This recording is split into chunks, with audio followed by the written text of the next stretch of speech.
So if you want to add and switch between multiple accounts on Facebook app, you have to follow this step. First of all, launch the Facebook app on your device, and here you have to just go for your three horizontal line or hamburger menu, which is on the top right corner of the screen. And here you have to scroll down and tap on the setting and privacy, and then tap on the setting. So once you are here, you have to select the see more in account center.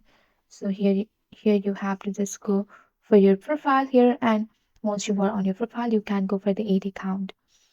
And once you are on your account, you have to enable the connected experience, and you can add your account to your account center. Just go for the continue option. So you will easily add the add and switch multiple account on your Facebook app like this. Just go for this, and you can see your account in the account center like this. And also you can go for the continue option.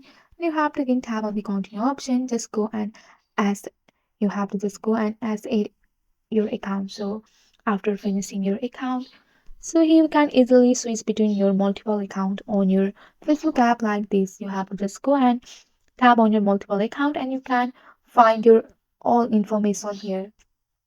So this is the simple way how you can add and switch between your multiple account on your Facebook app. That's it for today. If you like this video, please hit that like button and subscribe for more. I will see you in the next one. Thank you.